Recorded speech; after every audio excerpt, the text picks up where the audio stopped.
say, can you see by the dawn's early light what so proudly we hailed at the twilight's last gleaming, whose broad stripes and bright stars through the perilous fight o'er the ramparts.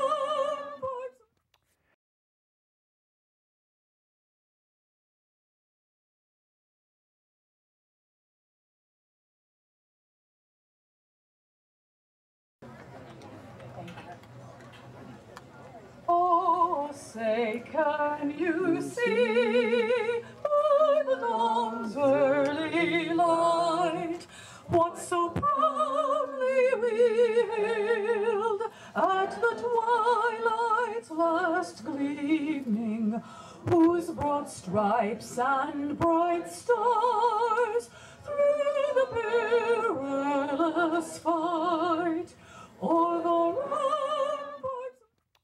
We will come back to that tape when we go out of this show.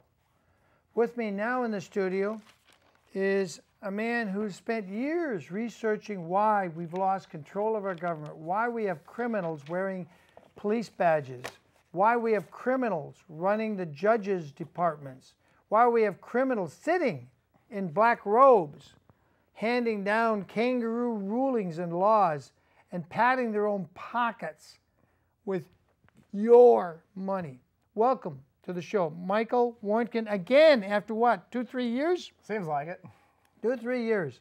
Last time we went up to Sacramento and filed in a federal court against who? Tell me what, I can't remember anymore. The governor, Arnold Schwarzenegger. Oh yes, you filed against the governor to get what? More representation for California. And the judge sat on it for a year and then dismissed it without... Yeah, it was kind of interesting. In the end, what he did was he made a ruling on one day, and then he waited about a week to send it to me, and then I got it the following week on Thursday. So I had one day to turn around and answer, and I said, wait, no, I have 2 weeks from the day I receive it. Not 2 weeks from, you know, his... Yeah, and then how did that go? Well, I could have appealed it, but I let it go because there were certain mistakes that I made in the pleadings, but it was interesting because... it was interesting how he delayed sending you the letter. Oh, yeah, yeah. Intentionally screwing you from being able into to a answer. position where it would be almost impossible for you to answer him. Yeah. This is the crooks, and this was a federal crook. What was this federal crook's name? Magistrate Brennan. Magistrate Brennan, yes. Yeah. Someday they'll probably put him on the Supreme Court because he knows how to screw Michael out of a good pleading. Yeah. He got a thing here. Michael's got a thing here. You can't read it. It's called the Historical Representation of the Board of Supervisors for Los Angeles County. Michael researches, and it shows in 1850, there used to be roughly 3,500 people and 3 supervisors. 3 supervisors, 3 of them, for 3,500 people. That means each one only had to represent about 1,000 people, basically. A little over 1,000 people, which included babies and children and women who couldn't vote in 1850. Yeah. So you're really talking about maybe 500 or 400 actual voters for one county supervisor. Then by 1900, they had 7. They went from 3 to 5 and 7 supervisors by 1900, and each of the 7 represented 1/7 of 170,000 people. Wow. Today, Today there are basically 10 million people in Los Angeles County, and they have 5 supervisors. And they've reduced it down to 5 supervisors. In 1909, they changed the political code was done away with, and they came up with the government code. And the old political code actually allowed the number of supervisors to increase as the population increased. But in 1909, they did away with that, and they created government code 25,000A, which says every county shall have 5 supervisors. So in California right now, Alpine County, which has 1,200 people, less than 1,200 people, they have 5 supervisors. And LA County, with 10 million people, has 5 supervisors. I think Alpine County is well represented. Yes. They don't have cops who beat up people. That's right, they don't. Isn't that amazing? When you have a legislative branch, you know, and I get into this, and I'm very succinct about it. We have three branches of government. We have the executive, judiciary, and the legislative. The executive branch is the most dangerous branch of government. The legislature is the most important branch. There's supposed to be more representatives of the legislature than the other branches. Today, we have more federal agencies than we have U.S. House members.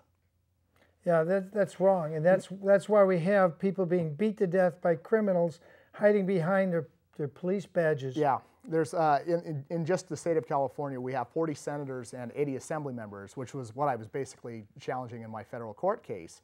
And we have 516 different boards, agencies, you know, the Fish and Game Board, Coastal Commission, 516 of these things. And yet we only have 120 people that we actually elect. So can the 120 people actually watch the 516 boards, commissions, and federal agents, or excuse me, state administrative agencies?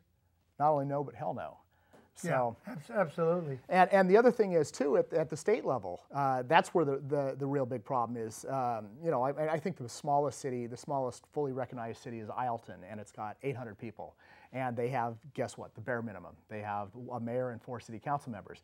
On the other end of the extreme is LA County, or excuse me, LA City, which has, it has 3 million people, and I think it's got 15 city council members. So 1 for every 200,000.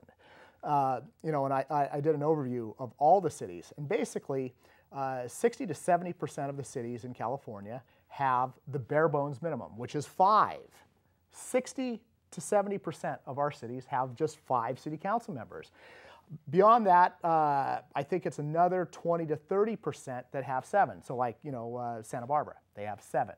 And then beyond that, there are about 3 cities that have 9 city council members. So it's Sacramento, Oakland, and Berkeley have 9. And then LA has 15. Chicago has 50. New York has 51. What we don't do is we don't add more representatives. And what we do is we add more cops. And it's not just cops, it's everybody who's part of the executive branch of government. And let me be very clear, the executive branch executes. And sometimes they execute you, and it can be everything from, what are they, the dog catchers and any animal control to, cops to, local water boards and all the rest of it. There's nobody watching these people. And the only branch that's really made to do that is the legislature. Legislative. Yeah. And in Santa Barbara, we have 700,000 plus people and only 5 I think we have supervisors. 500,000. No, 700,000 people. So each supervisor has 120,000 people. And if you go back to our founders, George Washington said 30,000 for the U.S. House was representation. 30,000. 30,000 for the reps. And 40,000 was tyranny. And he said that with the U.S. House. The idea that 200 years ago. Yes, the idea that we would have a local governing board, a city council, or a board, supervisorial administration for, a county. The idea that you would have a county supervisor representing 140,000 people. If you have 700,000, divide that by 5. Right. I believe that's 140,000. So this is why cops shoot and kill people. Let's be very, very, very honest. The legislative bodies are now controlled by the police. If you are a member of the city council, you cannot say boo. You cannot say no. What they're supposed to do is they have full subpoena power. It is the proper duty of a legislative body to look diligently in every affair of government and talk much about what it sees. It's meant to be the eyes, the ears, the wisdom, the will of its constituents. If the members of that representative body don't look diligently to every affair of government, it must leave the citizens in embarrassing, crippling ignorance of the very affairs that they should both know, understand, and direct. And that's a great quote from a U.S. Supreme Court case, U.S. versus Roomley, because 1953. It is the proper duty of the legislature to look into all these things. We're supposed to have taxation with representation. That was the point. So we would have taxes, we'd pay them. So we don't really have representation, so our government really isn't legitimate anymore, is it? That is a fair statement. Yeah. I mean, if you don't have representation, and clearly we don't. David Silva had no representation. Yeah. He had nobody to turn to. And if you don't have representation, then we might as well pick up our guns.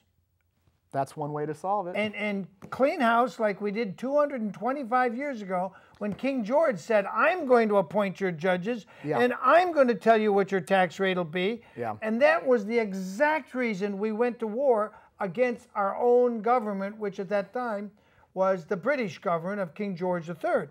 That's exactly where we're at today. So let's and it's not just having an inadequate number of representatives. We'll take it a step further. It's all these little perverse little systems that they create that completely defeat the checks and balances. For instance, so let's stick with the County Board of Supervisors here. So the Board of Supervisors will get an alert that a cop has beat somebody up, and there's now a civil suit coming down the pipe. Rather than the legislature, which is the Board of Supervisors, calling these cops in front of them and saying, what did you do? What happens is they'll have the county attorney go into closed session.